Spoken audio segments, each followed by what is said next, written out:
and regulations that the state puts out there because they're put out there for a reason. So you have to put that, except for speeding sometimes. But you know, um, yeah, Chief, I'm looking at he's laughing. But you have to follow it. They're out there for a reason, and you're guided by those. They may not always agree with them, and then sometimes that's where you contact your state legislature and say, hey, this doesn't really make sense. So is there something that you can do to maybe change that, and this would make better sense? Because some things were written a long time ago, and they don't come into play. So I just think it's kind of learn as you go, but you also have a kind of a basic understanding. And as John said, you can't memorize all the RSA. I was signing something yesterday for the state for work, and I didn't know what I was signing, so I looked it up. And I'm like, okay, that makes sense. So that way. Not only regulations, state preferences all the time too. So no matter if you sit behind your computer and you look at the RSA, somewhere down the road, some judge has made some decision that may affect that regulation, or the Supreme Court, or the federal court has made it. So you just try to keep as current as possible with the regulations.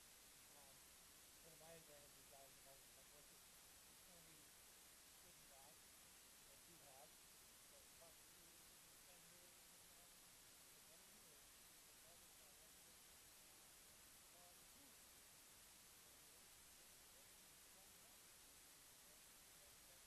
And you know, the best thing in the world is to know regulations and know when to know when it's wrong. So you keep up with that. Catherine's always been a good debater.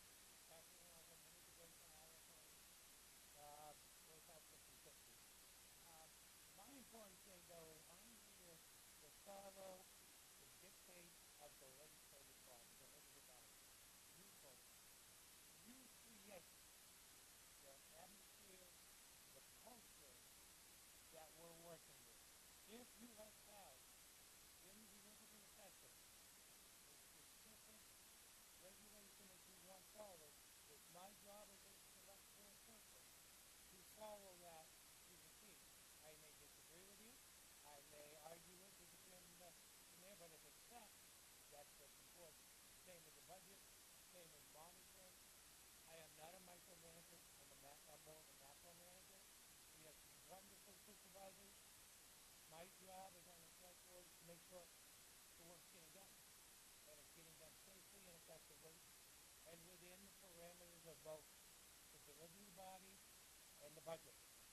Because if you go over budget, there's a problem sometimes. So that is just where I'm.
seniors.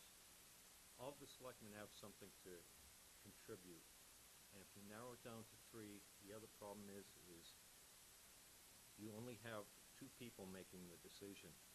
If they get pissed off at one selectman, they can block that one selectman from even bringing a subject up for discussion.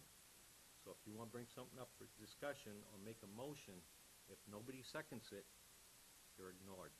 2 people could run every single thing in the town, and that's it. So I think it's a real bad move. Eric or Oh, I Wayne, go I next. didn't know, Oh. I didn't know if you had any. Yes, on it. you woke me up. That's what happens with old age, you kind of zone out. At this point in time, there are 2 things I really need to look at. One is, what is the data behind the warrant article? Is it as bad as it's supposed to be, or where it is? Because nothing has been presented, giving us an idea of what the issues are. The second piece is, I trust the voters of Tilton to do the right thing. They know what they want, not just in a group of individuals. The town knows what their government system should be, and I leave it to them because they are very smart people. Okay? I am not for it because I think taking away that information of the other people, those 2 other people, is critical to poor decisions. Can we tweak things? Absolutely. Process can be tweaked any place. Eric and I served on a budget committee. We had it down to about an hour, hour and a half a week with the whole group bouncing along. So you can tweak the process. To go that extreme is too much change to introduce.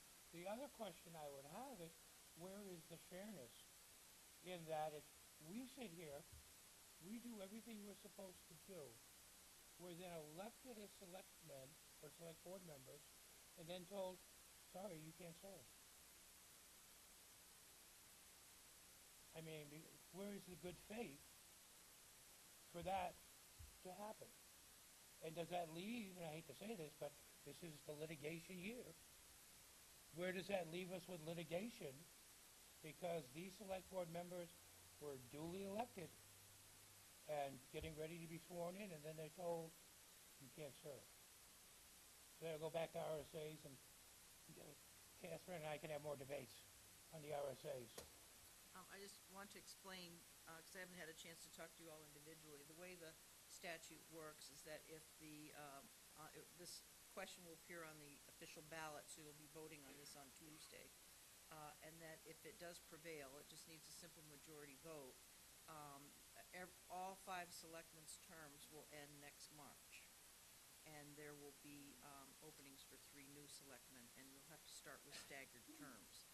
So one would be a 1-year term, one a 2-year term, and one a 3-year term, so we could be back on the Okay. 3-year terms, so. And So I accept it, but I think that's too extreme for what we need at this point in time. Eric, do you want to wrap it up so we can? Sure. I know, I think it was in 1998 when the town, was it 98? The town went from a 3-person board to a 5-person board, and there was a reason for that. And there are more and more meetings that members have to attend. If 2 people are together, seen together, eating at, Paulie's, are they discussing town business? That's a legal meeting. I see that sitting on the budget committee and in the planning board. Sometimes the ex officio and the alternate ex officio attend a planning board meeting, and that would be a legal selectmen's meeting that could be decided, and that could put something in jeopardy. It may not be legal. So I think that it's important to keep the 5-person board. We also have a big budget. We may be a small town, but we have a pretty big operating budget of $5 million. So if you think about it, each person would have a responsibility for $1 million. And they can get that, and you can. Well, if you watch the meetings, there's discussion amongst items and spending and things like that. And if you leave that to 3 people, John's right. You can have 2 people gang up on someone and just not get anything in their way. And I don't think it's a good thing for a town our size to have just 3 people. I really think it needs to be 5. Plus, if 2 of the three members have jobs and they can't attend stuff during the day sometimes, maybe they have other appointments with responsibilities with their job, unfortunately, you're going to put a lot of burden on one person that maybe is retired, or something like that. So I think it's important to, spread the wealth, so to speak, and keep it diversified. Thank you. Ashley. What? Ashley? Oh, Ashley? Yeah. Oh, I'm sorry. I think it's clear the workload speaks to 5 people. I think it'd be very difficult for 3 people to do the work required. I think 5 minds are better than 3. It gives you more of a diverse group. Not only do I think we need 5, I'd like to see more community members come to the meetings and interject and offer their opinion. I think it's a no-brainer. So, yeah, I would vote for 5. Thank you. I want to thank our candidates for selectmen. It's a difficult job. But what impresses me, as I'm sure everybody here in the audience, is that we're just so fortunate that we have people with integrity that are involved in our community, that all they want to do is give something back, all of them. So I commend you all. Thank you. Where, did I see Cindy come in? Here she is. I think we're being towed out. So why don't you and Lynn come up? You did great. Good job. And I just want to add one thing. Of all the other questions that I had, just in case, people didn't have questions from the audience, they answered every single one of them. So I think that's amazing. So, we have I'll introduce them. This is Cindy Reinhardt. She's the town of Tilton. Reinhardt's. I'm sorry. These years. I just, Cindy. I've only known her for 10 years. No She's age, with a the town Z. clerk tax collector. And Lynn Fox is running for the position as well. So why don't we start with, who's the youngest? 56. Raise your hand. I'm the youngest. Or, It's a tie-ish. I am the youngest. Are you? Yep. okay, so the first question is we just want you both just to tell us a little bit about yourselves. And since we have fewer people, we can go longer than the 2 minutes. So, Well, I'd like to get more questions, too. yes, okay. That's good. So why don't you go ahead? Okay, I've had the privilege of serving you for 18 years. I enjoy it. I think you enjoy me most of the time, except for when I'm taking your money. I've been the custodian of over $12 million this past year. So it takes a lot of expertise, a lot of know-how, a lot of years of experience, not only in motor vehicle, taxes, marriage license, vital records, petition polo licenses, dog licenses. The list goes on and on. I'd like to continue. I really would like to continue to serve you. And I've brought a lot of services to the town of Tilton, especially for the past 5 years, that I'm able to bring, because technology has given us, let me do that. For instance, over-the-counter transactions with credit cards for motor vehicle. There is a service fee, but it's the lowest one I could find, and it took me years to get that. There's a lot of towns that don't take credit cards. They don't have online registration or tax payments online or dog licensing. They just don't have it. And I don't think my residents are really privy to that. They think every town has what we have. We're pretty fortunate. Thank you. Thank you. Thank you. Lynn? I'm going to stand there. Yep. Hi. In case any of you don't know me, I'm Lynn Fox, and I'm running for Town Clerk Tax Collector. A little bit about me. I was born at Langley Air Force Base in Virginia, and I wasn't quite one when my dad was transferred to the Azores. I spent my childhood traveling around the country and abroad, and My brothers and I both learned about self-reliance and the importance of community. Dad was a career Air Force officer, and my mother was an English teacher. After she gave up teaching, she became a real estate agent.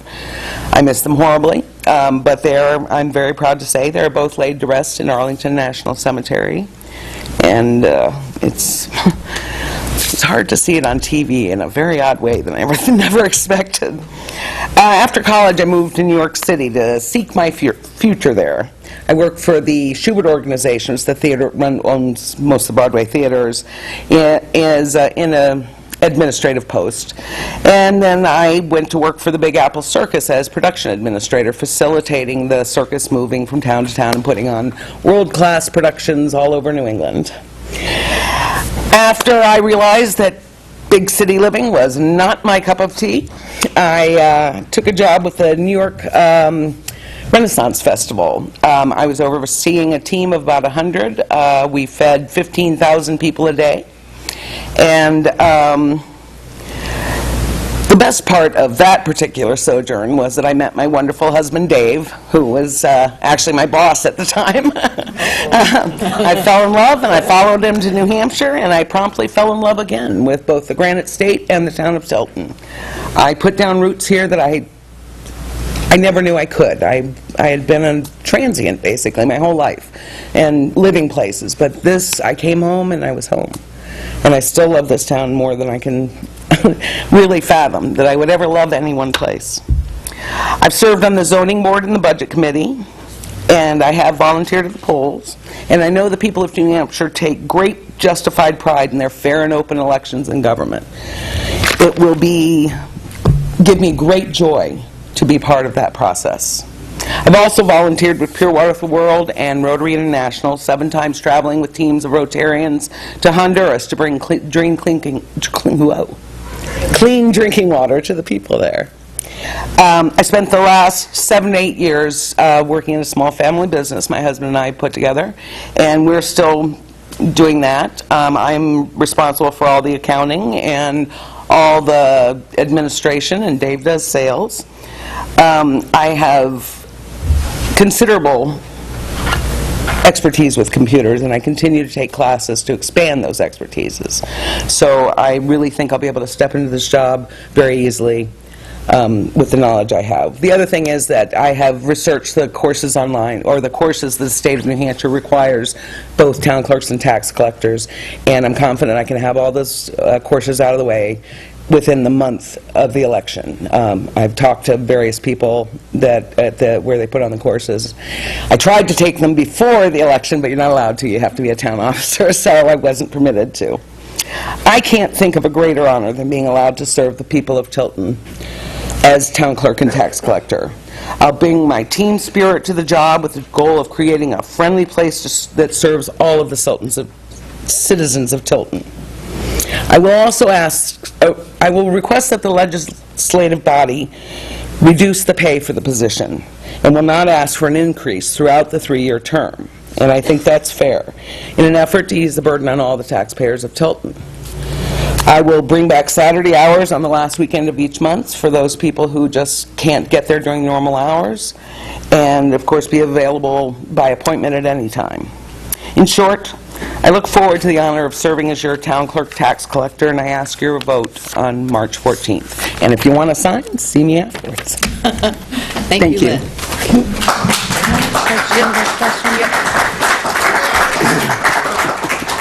So, bringing Saturday hours that's wonderful, wonderful. I tried that. I tried it for 6 years. I did Saturdays. I think it was a handful of people that came in for the 6 years. So cost effectively, to keep the office open for the town, have 2 people in the office at all times because you can't have one, it costs the town too much to have a handful of people do the registration. Now with all the services that I do bring, the only time a person actually has to come in to do a registration is if they put a car on the road for the first time. Or don't have a computer. Yeah, Well, or don't there's a have lot of computer. elderly residents But who they can don't. do it by mail also. So, but Saturday hours I thought was going to be a hit, and it wasn't. Thursday evenings, I even was open up till 7 o'clock. people didn't come in, so I backed it to 6, then I backed it to 5:30. Well, no, we're not having discussion, we're just. Yeah, I just want to speak on those points. The training for the job, yes, and it's intensive. For the motor vehicle, it's going to take you a little bit longer because you have to shadow a person, and then you have to go to class to get certified. Well, I've looked into that, and Okay. again, I'm confident. Thank you for your within a month. You're comments. welcome. Yes, so we'd like to open it up to people in the audience, if you have any questions. Debbie, you must have a question. Nice to see you, and Judy. Okay, so I'll just ask one. So, same one I asked the selectmen. What is, if you could improve one thing about Tilton, what would it be? I'll bring down the tax rate. Absolutely, so people can afford their taxes. A big education, like Ashley was talking about, getting the word out, especially with the elderly people with their taxes. They don't read the back of the tax bill. You know, they don't know that they may qualify for an elderly exemption. So communication, on the till of Ashley. Okay, thank you. Lynn? I was going to say publicity about the various programs that are available to the taxpayers of Tilton who are in trouble or are getting in trouble or who are elderly and eligible for rebatement. But I think the one thing I'd like to see, I guess bring down the tax rate is a very easy one, but I'd like to see better communication between the town and the taxpayers. I'd like to see more publicity of the wonderful things that Tilton has to offer, because this town has a lot of stuff that are wildly underused. I mean, Buffalo Park next to my house, there are maybe 8 of us who daily walk our dogs in there. And I don't understand why everybody in Tilton with a dog isn't in there every day, because it's beautiful. So more publicity, more public relations, and encouraging people to use the benefits that we have in the town of Tilton. Okay, thank you. We got a question? Judy? Oh, I'm sorry, who was first? John? Okay, I'll ask. One of the hard parts about tax collector, we all don't like that term, that name. Yeah. But unfortunately, there's some very difficult decisions that have to get made. And one of them is sometimes it comes to a point when people can't pay their taxes. They've gotten so far behind, they're never going to catch up, and we all know what's going to happen. How do you feel about that, and how do you handle that? And not both, I guess. You have to follow the laws, first of all. If a person can't pay their taxes and they don't qualify for, say, an elderly exemption or a deferral, an elderly deferral, people don't know about that. If they don't pay their fare, sell the home. I'm paying my taxes, you're paying your taxes. We have a person living in a wonderful home that's just not paying their taxes and it's up for deed, you know, you get a loan. You talk to your family members. You work with the town, first of all, before you get that home. You know, I take payments. When I became elected as the dual position, I started taking payments. You don't have to save up all your tax money, then pay me. You can give me $50 a month. It's a lot more work, but it helps. It helps the people that are struggling. So there's a lot of different avenues, and it's ultimately the Board of Selectmen that make the decision. We can give counsel as tax collectors, but it's the Board of Selectmen. Thank you. Lynn? I don't really have anything to add. You know, of course, I have to approach it as much compassion as possible, but the law is the determiner on when and what must occur. And when it gets to that point, well, I mean, I'm running for the job. I know that that is part of the job, and would I say it would be the favorite part of the job? No. But of course, it is absolutely a necessary part of the job. And making sure that everybody contributes their share of the taxes is the only way a voluntary society like ours works. Thank you. Pat? And then Judy. We all know that part of your job as a town clerk is the voter registration, getting absentee ballots, and getting the most people out there to get to vote, the opportunity to vote. How would you improve on getting disabled, elderly, or better still, how do you do that in Berlin, because you're not in the position? How would you entertain getting a different approach to getting the most people out or to vote in that category of elderly, disabled people? Well, I've always, somebody will call me up and say, I want to vote. Well, I can't get there. I go to people's homes. I do absentee balloting, especially for the elderly or the disabled.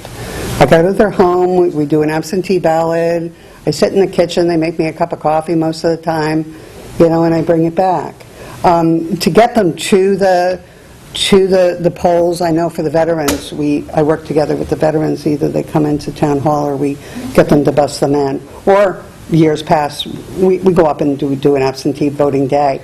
But I would defer the bringing of the elderly or people that really need to get to the polls to the selectmen or the police chief to work together to get something like that.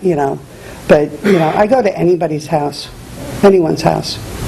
Whether they've broken a leg and they're 22 years old. It doesn't matter if they can't get there. And I've been to hospitals. I've been to nursing homes. I'm on the road. And I have a deputy that allows me to do that, so. What Cindy said, basically, you have to go to where the voters are, and if it entails getting in your car and driving to their house, you do it. I think we could do a better job of advertising how to get absentee ballots if you need them. I'm just saying that on the website it was difficult to find the link. It's not, so I would make that a little more front and center, but that's a very small thing. But yeah, you just make accommodations for the voters, that what you're here to serve them. So if serving them means, do you drive to every single house and drop off an absentee ballot? You do. Okay, thank you. Judy? My question is actually for Lynn, because I found it interesting. You said you were going to reduce the salary. How much is your intention to reduce it, and what does that do to our tax rate? I'm not sure. I haven't done the math for what it will do on the tax rate, but I intend to reduce it between $8,000 and $10,000. So that would be the same salary as the deputy? Not the same, Yeah. but it would be above. Okay. Anybody else?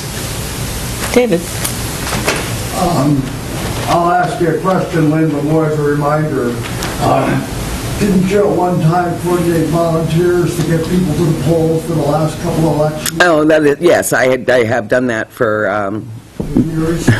for various candidates. I sit down on election day and, do you need to ride to the polls? I don't care who you're voting for. Do you need to ride to the polls? It's my favorite thing to do on election day. Okay. Well, I thank you both for being candidates and wish you both a lot of luck. I want to keep my job. I love you guys. Love you guys. Thank you. Thank you. Thank you. If anybody would like to sign, let me know. Before we move on to the fire district, we have a number of people for the town that are running for positions unopposed. So when I call your name, if you want to, we'd like it if you'd stand up and tell us who you are and just briefly say whatever you want to say. Budget Committee, Jane Alden. Hi. She's already said my name, but I'll say it again. I don't know whether I can spell it or not. It's Jane Alden, and I'm running for the Budget Committee, and this will be my third term on the Budget Committee, and I would appreciate your vote of confidence. Thank you. Woo-hoo! Jules, is Jules here? No. Okay, Julia Harvey is running for a two-year term for Budget Committee. She has run in the past. She's served in the past. on the Budget Committee, and she's also on the Planning Board. And we also have a vacancy for another Budget Committee member, just one, correct? Just one vacancy? Two vacancies, Oh, no, we have. just one vacancy. Juliet stepped down. Say what? We have two vacancies on the three-year term, Yeah, I did that. Jane is a 3-year, Jules is a 2-year. and then we'll have another couple of vacancies when the budget committee convenes, because we have two people that stepped down. Right, so, So those will be appointed positions until the next Because election. others until March. okay, all right. So there will be no write-ins? They can do a write-in, They can do sure, a write-in? absolutely. That would be a great Yeah, way. so if you know of anyone, you can write in on either of the two, because we have more than 2 positions that are open. Okay. And then Janice Layton Boudreau is trustee of trust funds. Janice here, she's an incumbent. Says 3-year term, yeah, that's true, yeah, one of the trustees. Sewer Commissioner, Peter Fogg. Yes. Peter. Let's talk, you know what? Peter Fogg, I'm running for my 8th 3-year term as sewer commissioner. My goal is to keep the sewer rates at a reasonable rate. That's about it. David. If I were to be a write-in for the budget committee, a committee that I chaired at one time, I would certainly entertain taking that position. Okay, and next we have, I think this is a first for me, a library trustee, Rachel Saliba. Where's Rachel?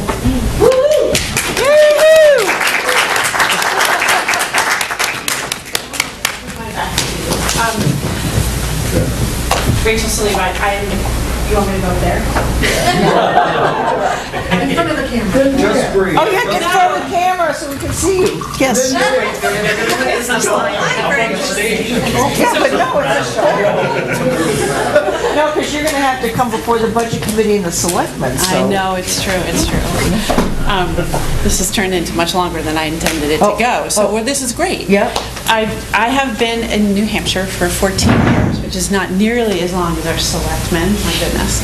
But I've been a part of Tilton and a member of the Tilton community for about 4.5. And I work at Tilton School as a director of stewardship. My family lives there with me. Peter over there in the corner as well. And, you know, I've been in education about 20 years, and I've seen libraries change, and it's not just about books anymore. And I think the role of a trustee, and the reason that I want to be a trustee, is I feel like we have a real opportunity to make sure that we keep up with what the people in the community need, but that we also maintain the importance of the library in our community. So I appreciate your support, and I hope and look forward to working with you.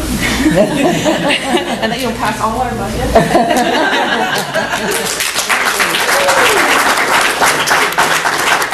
Okay, so we still have fire, and we can do this. We can do this within the next half hour. So, fire district commissioners.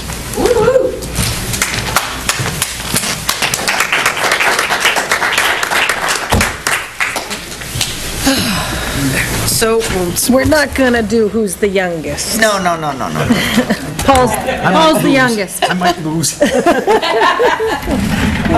So, would either one of you wants to start? Sure, how's that? Okay, good. Okay. Okay, my name is Paul Ozier. I've actually went to school here in Winnisquam. I graduated here, and at the age of 21, I bought a house in Northfield, and I've lived there ever since. And at the age of 23, I joined the fire department. It was all volunteer then, when I got on. And over the years, I've seen big changes. I did 23 years on the fire department as a volunteer. So I've been, when I got done the last 10 years of my career as a firefighter, I was a captain, and I did a lot of the mutual aid calls, so I've been all over. I've been to Laconia and all the other surrounding towns. So I do know a lot about it. Some of the things I'd like to, and I've also been a fire commissioner for the last 9 years. And I believe I'm the only one on there right now that has any fire experience. And what I'd like to do is to make sure that we stick and find a way to make sure we keep volunteers all the time, because without volunteers, we don't have a fire department. Not that we don't have any, we don't have enough help, so we'd have to hire more people. As it is now, we have, I believe, 20 or 30 volunteers, which is probably one of the best ones around the surrounding areas. There are other towns around the area that have none. I mean, you go to some of your other surrounding towns, Laconia, and some of your other places, they have very few volunteers, and it's great we have them people to do this job. So we have to find a way to make sure we keep them. The other thing I'd like to do is, it's been brought up in the last couple of years of regionalization, to find ways to regionalize with other towns there to save on things, whether it's apparatus, manpower, in different ways to communicate with different towns to help each other. We do have mutual aid, but I think we can do even better than that there with equipment. I know in the surrounding areas, we take Franklin, Belmont, and our own, we have ladder trucks. We're so close together that I don't believe we need all them, and I think there are other towns that feel the same way. I guess the other couple other things I'd like to see over the years is, we do have a great fire department, and some of the people on here are excellent. And I know over the years, we've had some rough times, and I've been on them rough times. And hopefully, things have straightened out over the years. So I guess looking forward, I hope we can do some of the things to make sure we can go on the way it is. Thank you, Paul.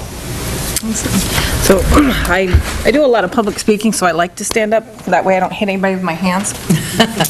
My name is Helen Hanks. I born in Laconia, lived and grown up in the town of Tilton. I have two beautiful boys, and been a long day. I can't compete with Paul's firefighting experience. That is a huge value to this community, and I would hope that no matter how the voting turns out, we would never lose his insight. And to his point of having volunteers, I think we as a fire district foster volunteers because of our fire commissioners and our commitment to our firefighters and our fire department. So it starts a breeding ground to recruit and hire people when we do lose people to hopefully retirement, because we want to retain our help to the point in which they retire, not have people leave and invest in training dollars and really see our money not spent wisely. We want to spend those resources on the people that are committed to us.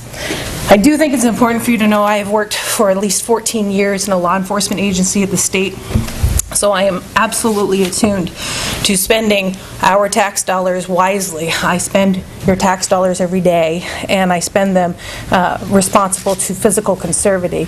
So we need to make sure that our spending doesn't lose control. It affects all of us all across the state and in our community, and we need to understand the choices we make when we purchase something or invest in something. So I bring that value to you as a fire commission candidate. In addition to that, I write requests for proposals. I believe in competitive bid processes. I understand contracting very well. I understand how data can be manipulated to present a certain opinion and manipulated another way to present a different opinion. So you have to know how people put information together so you can actually understand what you're considering. I think that part of what I've observed in my time, both reading the minutes, participating in some recent meetings, and watching videos online, is that we really need better communication. Has been a key phrase said today. It really is meaningful, because people don't understand the changes in budgeting because we're not communicating why we're headed there. And we need to be creative about how we communicate. It can't just be one place on the internet. It should be mailings. It should use the media resources that we have available in 2017 and make them available. People need to understand they're there to go to them, but it's their choice at that point. You've made it available. So that's who I am right now and who I will be in the future. I'm very open to listening. I'm a good communicator, and I look forward to the opportunity for you to consider me for your vote. Thank you, Helen. Questions? Chuck? Yes, I understand that there is the possibility of a proposal for a new fire station in the town of Tilton, and I would like to get the perspective of each of the two candidates about that. Let me start. Sure, go ahead. I think it's a long time coming. It should have been done years ago, and it don't matter where it is. It's where it's going to be best for the community. And I believe you're right, it's in Tilton somewhere. I don't know exactly where yet, but that's where it is. And like I said, it should have been done at least 15 years ago. And what's happened now, the cost is so great that we're going to have to pass on to the community.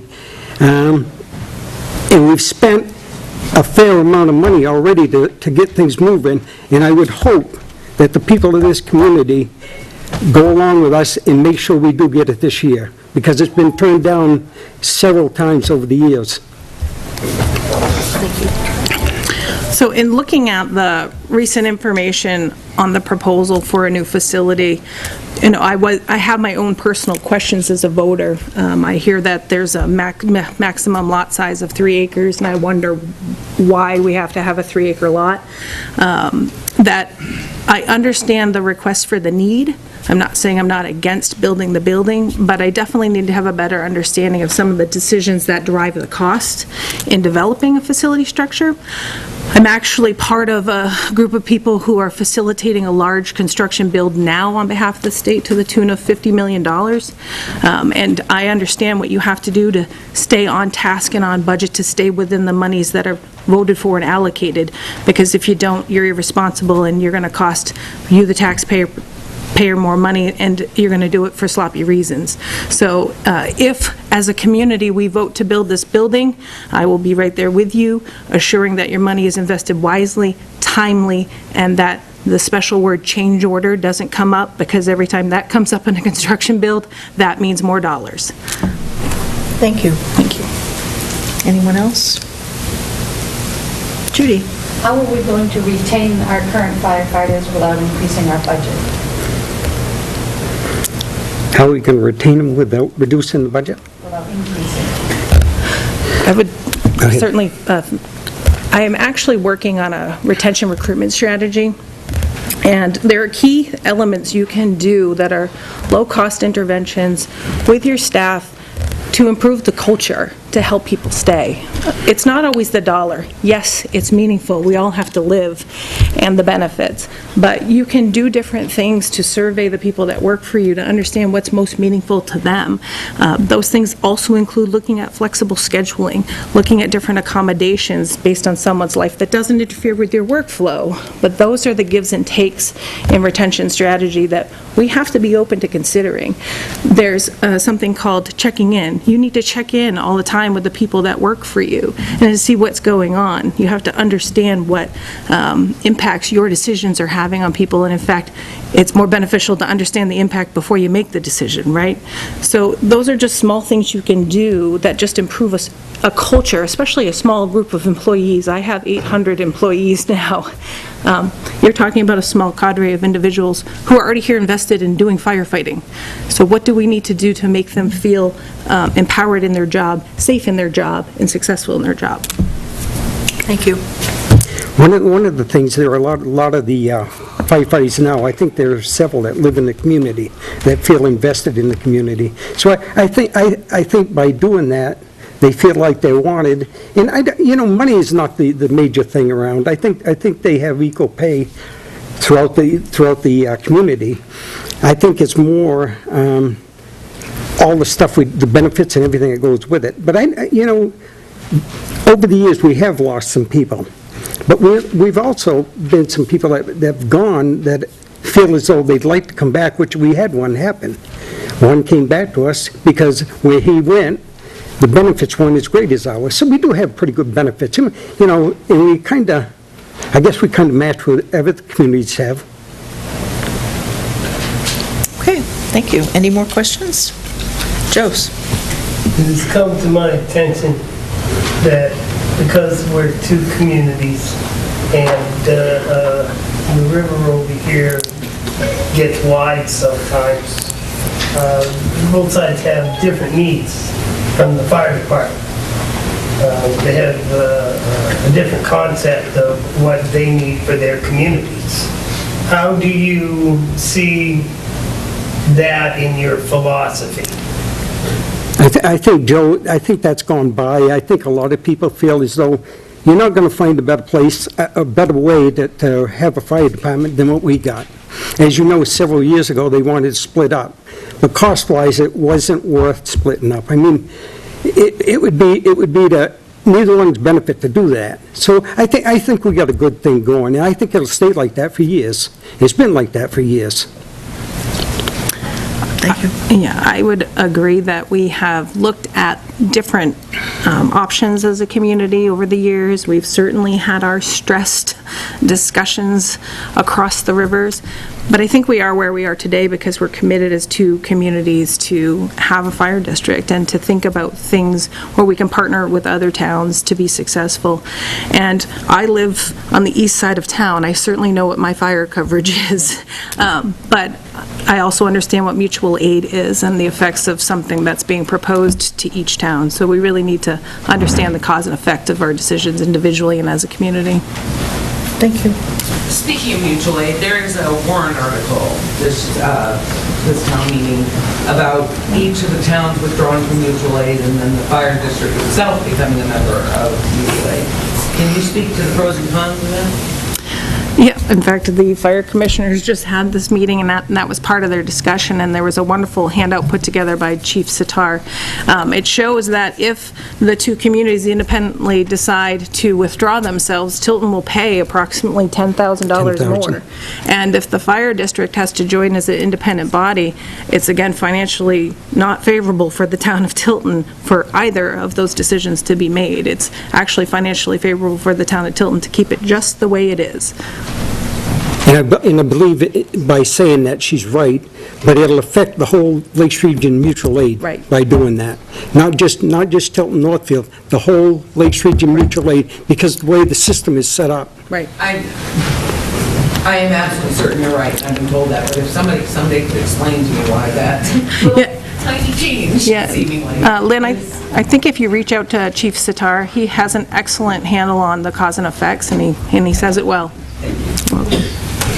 Okay. All right. Yeah, that's Rachel. right. I just have a quick question that may or may not be relevant. Chief could tell me more. What's your feeling about being a safe place for people in trouble with substance? Oh, that's just an interesting career question for me. Are you thinking about the... I was just going to ask you to talk about safe houses in Manchester. I have a unique situation in which the organization I work for is the Department of Corrections. We are in an opiate crisis, and the safe house projects that are occurring, I was thinking that would be something I could leverage my experience and work with the chief, both chiefs, in considering for our community, because we're not a stranger to that problem. You may not believe it's here. It's here. It's in our town. It's in both our towns. It's in our neighboring towns. And if we create those safe opportunities for people to come forward and say, I'm ready for help, that's when you have to grab them and help them, because that's when they're ready. You have to meet them where they are. Thank you. Anybody else? Do our paramedics carry the Naloxone? No, naloxone? Naloxone? Yeah. I would assume they have to by state law. Is it? Yeah. And it is a lifesaver. Okay. Thank you very much. Thank you. Good luck to both of you.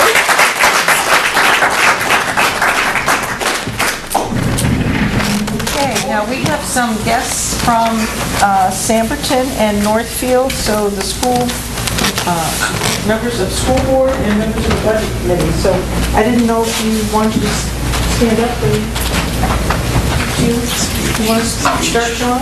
Your school board. Choice, I think, be part of that. Your budget committee, and Winnie, yes. Come on, guys. Yeah, come on up. John?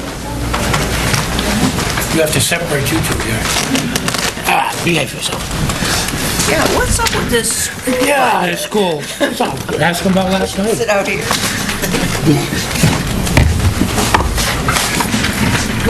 So, I get my turn coming.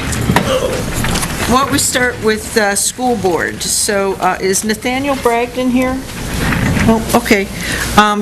John, do you want to start and introduce yourself? My name's John Silly. I'm from Northfield. I grew up in Laconia. I've been in Northfield since 2001. I've been on the budget committee. I just finished a 3-year term there, and I'm looking to get on the school board. You've probably seen my name on that ballot for the last 4 years. I've been trying like heck to get on there, and I'm going to keep trying. Background, I am full-time military here in New Hampshire. We deal with a lot of processes and things like that. My wife has worked in 4 of the 5 school buildings here in this district. She now works in Concord. Because of that, I get to see a lot of insight into the school from the employee side of it. I also have 2 daughters who are in the district. My oldest graduates this year. My younger one is a freshman. I'm actually sending her to Brady because I'm concerned about the education here. I want the kids to have the best opportunity when they leave here to move on to military, jobs, in the trades, college, anything they can. And that is a big concern I have, is I want to see these kids walk out of here with a diploma that means something to the colleges, that they can move on to something better and then come back if they want. I don't want them being strung up and not have that opportunity. There's been a lot of movements in the district. I'm also big about communication. I'm one of the ones that goes and sits in the school board meetings and usually raises heck when I can and boisterous and things like that. I tend to be a little overzealous on certain issues, and it's out of frustration because I want our kids to get the best opportunity to move on to what they need. And I want to see these processes go forward, and I will keep trying. Thank you, John.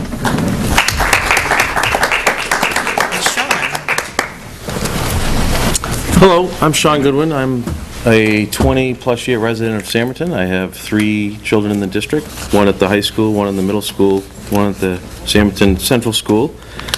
And I've actually had a very positive experience over the years seeing an increase in rigor in what's going on in the classroom. We have increased the graduation requirements from 20 credits to 24 credits. We have increased the eligibility standards for people participating in extracurricular activities, athletics, and non-athletic activities.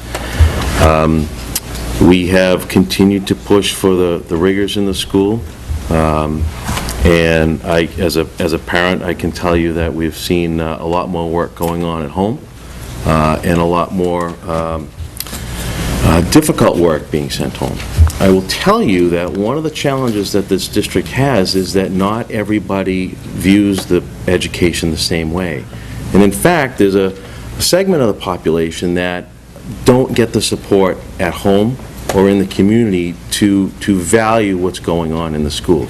So, in my view, there are an awful lot of opportunities there for people to be successful. We continue to try to expand our programming. We have opportunities at the Hewitt Center in Laconia where we actually send, this year I think we're sending over 60 kids to Hewitt. We are trying to develop more opportunities with businesses for internship type activities so that they can kind of test drive a career path. On the other side, on the business side of the house, I've been involved in the Finance Committee. I've been in the school board's representative to the Budget Committee, where I get to spend time with these other gentlemen here and a lady in the audience, Jane. I've done that for a number of years now, and I think it's valuable in this community that even last night at our public hearing, we had 18 elected officials from the 3 communities who are on the same page with our budget and the warrant articles that are going to come forth to the district.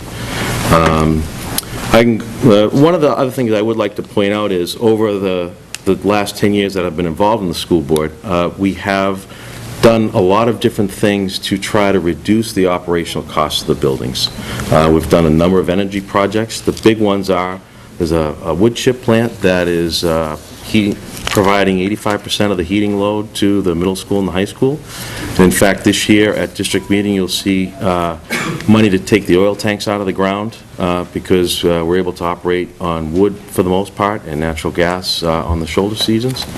We just installed a solar array at the Southwick School in Northfield on a lease purchase agreement where we'll pay less for our electricity, and then in about 6 or 7 years, that electricity will get a lot cheaper.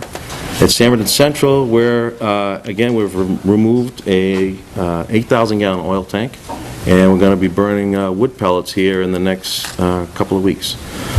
So we are very mindful of the taxpayer and how that the schools are funded in this state. We have received a lot of pressure from the state, downshifting of cost to us, and we're trying to be creative in how we deal with that to reduce the impact on our property owners who fund our schools. Thank you, Sean.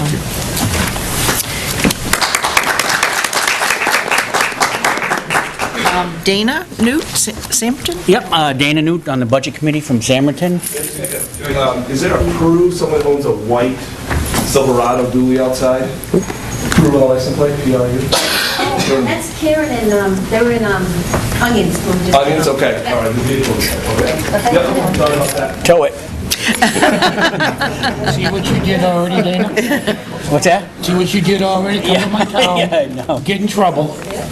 So I've been on the Budget Committee from the inception, when it first started. I got off for 1 year, then I was forced to get back on it. So I'm running unopposed.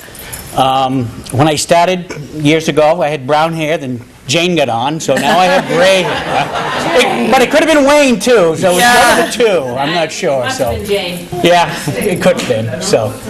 Anyway, I just echo whatever Sean had said. I think we have to, I mean, I represent the taxpayers. It doesn't matter if it's Samerton, Northfield, or Tilton. We all work together and everything. But I think we have to look to Concord on some stuff because it's affecting us very much so, and it could get worse next year. So I appreciate your vote, and if you don't, thanks anyway. Thank you.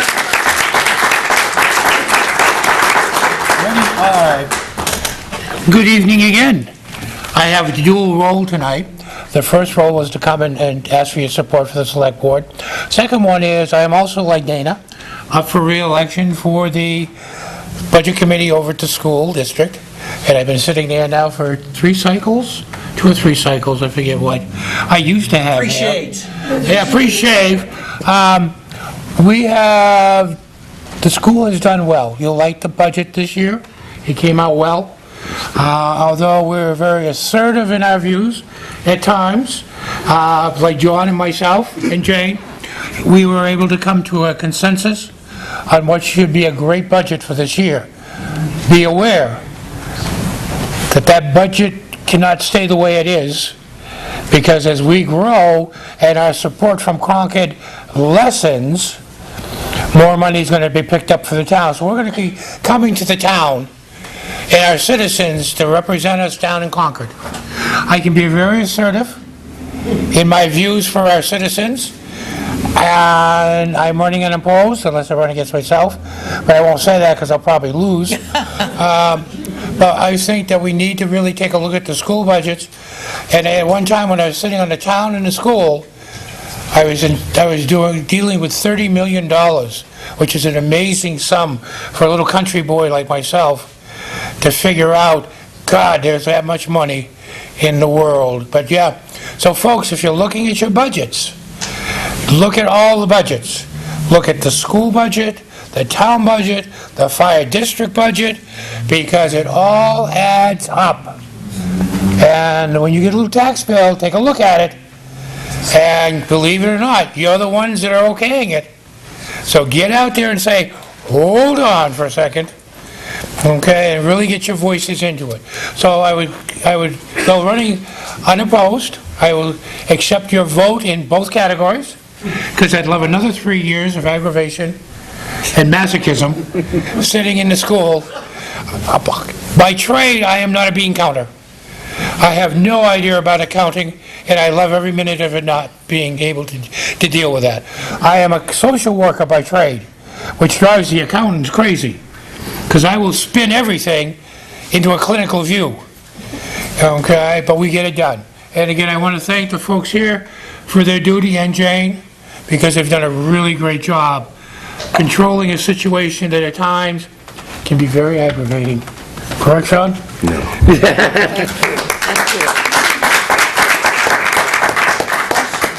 Lynn? You said you're sending your youngest to Bishop Brady? Correct. Can you tell us what you think our schools lack that it's not appropriate for your daughter to attend? We have a graduation issue. A couple of years ago, we had a very high non-graduating class. I've also talked with families, and some of their students have applied to other colleges and stuff, and even if they were at the top of their class, there's one child who was going for pre-med at New York University. Thank you, you're not our caliber. It's our diploma. We've gotten much better in the last few years. The school board's gotten a lot better, but we're holding people to the task. They've upped the standards on the non-eligibility playing list finally, so now we don't have as many students doing that without having good passing grades because they were following the old standard, which was a lot less. We need to be focusing more on getting the STEM, getting the future classes, and getting them out of here prepared. We used to use online teaching programs.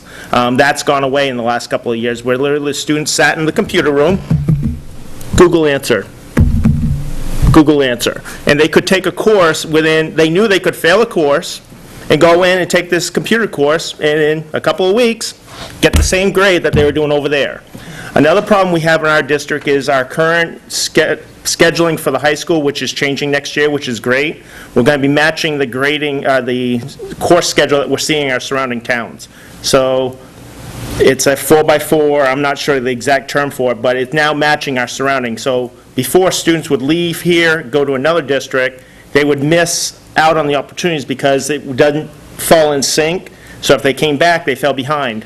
There are students that play on the sports. They went down to Bishop Brady. Down at Bishop Brady, they don't have PE. They come back now as seniors. They need to get 2 PE classes real fast. So there's going to be this problem everywhere you go. But it just isn't marketing for our kids to have better opportunities to even get outside the state institutions. It works here, but let's give the kids the opportunity if they want to go elsewhere and stuff. And I talk with a lot of people, and there's been a lot of rejections. We had a lot of changing going on with principals. There's a lot of good coming in. We have turnover and stuff like that. We're moving in the right direction. It's positive, but I want to make sure that these kids have the opportunity. Thank you. I just want to make clear that I'm not criticizing it. Yep, no. You have to do what's best for your child. Absolutely. I just think that our schools ought to be good enough for any child to attend and be able to go to a first class. And I want that. I want every kid here to have the opportunity when they leave here to be successful in whatever avenue they choose. And being part of the budget committee, we take a look at that. We don't look at criticism. What we look at is people telling us how we can best tweak both the budget, because in order to get the curriculum and the rest of the stuff together, the budget has to be able to match where you believe we should take a look at it. If we're spending too much on football instead of books for first graders, we need to hear that from you, that you have a concern, and then we will adjust the budget to fit those needs. This year was abnormally because we got cut 4% by the state. I'm saying that right, am I? It's the second year. Second year we got cut by 4%. We had to make that up. And so we deleted stuff from the budget, the school board did, in order to keep the impact down to a minimum. In fact, we're on a minus side this year, so that actually the budget came down. But we are taking a look at some of the parameters are coming from Concord. School board is handcuffed by edicts from Concord and the budget, because we can only provide so much of your money for programs. And we're not a small district anymore. Enrollment side, it doesn't sound like a lot, but we have schools in Stamperton, Northfield, and 2 in Tilton. That's a lot of physical buildings, and they're getting older. And as we all know, as houses get older, there's more maintenance issues. So, Thank you. I'm hoping that you'll be able to stay around and enjoy some refreshments. I know I've got a couple of one-on-one questions with, I'm sorry, Judy. I have questions like throughout. Wayne, you said we got a good budget this year, but be prepared, because as we grow, you're going to come back with a higher budget, yet enrollment has steadily declined over the last 10 years. we don't know what the next budget's going to look at. But what we're knowing now is that we've cut the budget so fine that this year, if there's a major expense down the road, there are several categories we have little control over. One of those is special ed. If we have 3 or 4 students that come in that are in special ed needs, we have to absorb those costs within the budget. Then that can be $200,000-$300,000 just for those 2 students. So as we take a look at the budget, we actually are working year by year And we have, for the last 3 or 4 years, I think the highest we've ever come in is 1.5 or 1.7 over, somewhere around that. 1.5 or 1.7 increase. So we are really frugal on where we're coming from. But they're unexpected. Concord could give us a memo tomorrow saying, we're not giving you any money. But guess what? We would still have to absorb those costs. And guess who has to get passed on to? The taxpayers. So what we've tried to do in the last 5 or 6 years is to keep as much to a level budget as we can, with the increases going to curriculum. Whether it's the computer program, which was the books, or something that's academically, wonderful program over at Union Sanborn where the children have their own reading books. They go and pick their own reading books and they read. But so that's where we're at this point in time. All we can do is year to year. I want to thank you all for coming tonight and meeting the candidates. I want to thank the candidates for coming here tonight from all of our towns. Good luck to you all. And a very special thanks to our town administrator for moderating this. So good luck to you all. Yep. You have some refreshments, folks. Please. Talk to each other. Take some home, too. Sean. Yes, ma'am. And John, the thing that Helen had suggested about how you can look at ways of changing the culture, I'm thinking in terms of employees and employee benefits and things, because I know, like us, I mean, our biggest expense has been the increase in retirement. So what we did is we tried to offer non-cash benefits to our employees, because for every dollar that we don't give them in money, I save $1.30 for every dollar. So we're making a huge shift in how we're paying for our benefits now. And we're adding an HSA and an FSA, and we're going to the high deductible plan, similar to all the other communities. In fact, Cheryl and I have talked a lot about this. And so that's one way. And now I have to start thinking of some other ways. What can we change in our culture? They're a union. Our police is a union. What can we give them that isn't going to keep costs? These percentage increases every year. And so I want to learn more from Helen on this. And maybe our school could do the same, because it's teachers' effort. It's teachers' efforts. Monday night, we did move everybody district-wide because of collective bargaining To the what? to the same health plan. Oh, good, good. So when you see the teacher's contract warrant article, year one increases, we've never seen teacher's contract. So a lot of savings there. There's a high deductible plan, higher deductible plan. We put an HRA into place. My eyes are closed.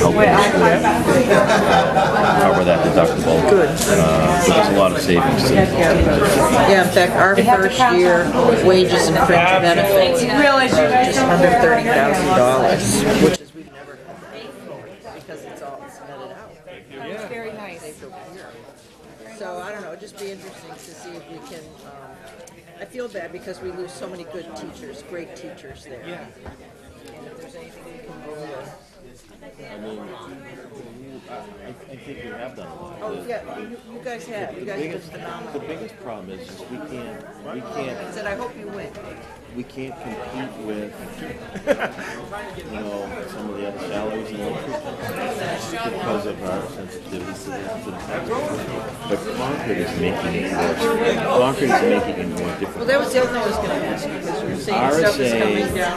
RSA 198, which was passed two years ago, reduces the adequate education aid by 4% a year, each year thereafter.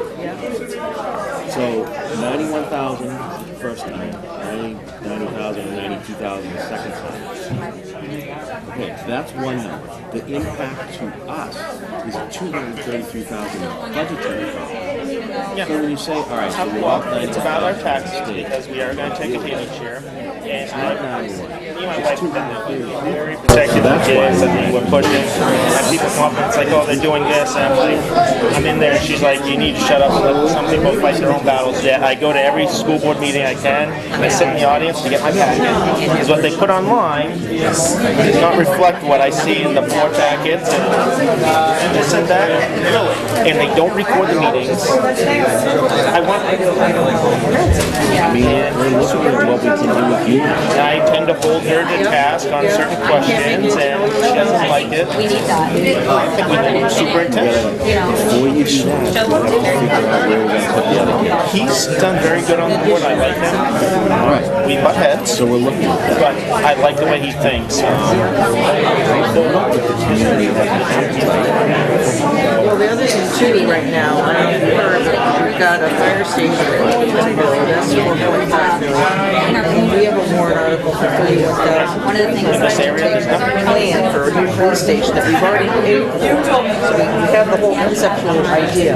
We have a conceptual and I was supposed to build a plan that everybody approved, we paid for. I've been restructure. We have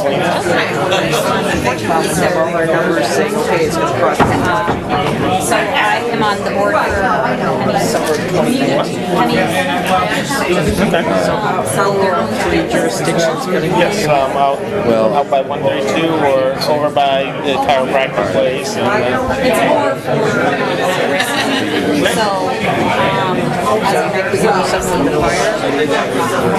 don't think they're very...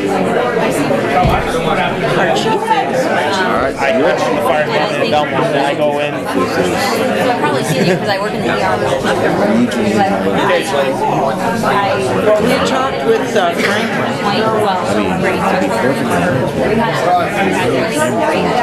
We've been to the same house. I've been to the same house.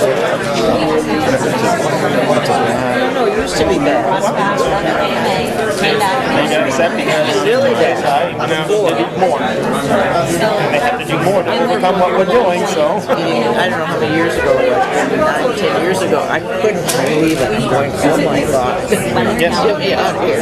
I'm not Air programs and stuff like that, the community Big Brother programs. No, we're always looking at ways. How do we give,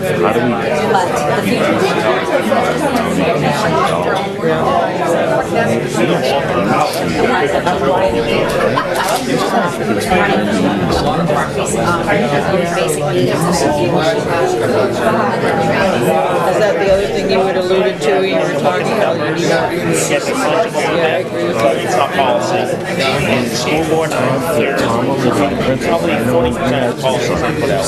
And I have to sit there and tolerate it, or, no, I will speak public, I think it's stupid, I think this is why. Still, it's like, yeah, we don't know. So I want to get on the inside and really drive it.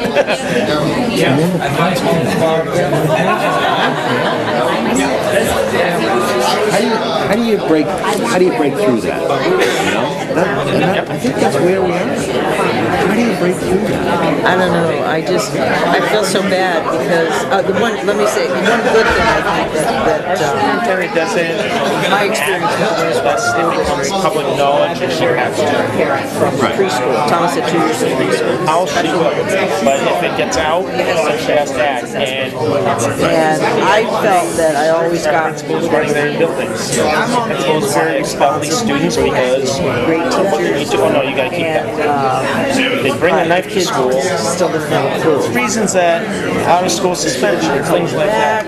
They have teachers that these principals. And so you can second guess yourself all the time. It's Long in their seats and all this stuff. Superintendent It's allowed. like, I don't know what he can Cut the head off. There's no way he can barely hold a job. So yes, we're very well. Parents were there, but I don't know. But he does have computer skills, so that's good. She actually is. And yeah, which is great. I'm glad glad that you guys did the Special ed secretary for Today, the kid goes to apply for a job, they're gonna apply online. year, and now she's down at Concord, so she gets to see a district on the You high go in and say, I'd like to apply for a job, and they go, oh, we gotta go do it online. the benefits and all that stuff, but her boss is not afraid to go to Oh, litigation. no, thank God. We'll go, and if my ducks are in a row. You say litigation, they're so afraid of everything. There's so many skeletons that you might dig up. I don't know, find out who you told. No, I just do. Yeah, I agree with you, but there really is no home support. There is no home And support. I don't think, there's no silver bullets, it's gotta be, probably gotta be one family. I graduated with Catholic. I'm glad you guys are sticking it out for, I'm so proud of all our candidates, I really am, because it's not, Last graduating class, Northfield. Quite a few of so them I just, work with the guard and stuff like that, and and I'll stay involved with the school and stuff. I know Tom was extremely I'm glad that he hung in there, even though he should have resigned, because he's just been so sick. But he just really was just trying to understand, and he's still always great. just to understand what they're doing. And how's that work for us? He would never talk about it. He would just come home from meetings, board meetings, and just like you sit in the living room, going, I just have to decompress. It's like, okay. Well, I mean,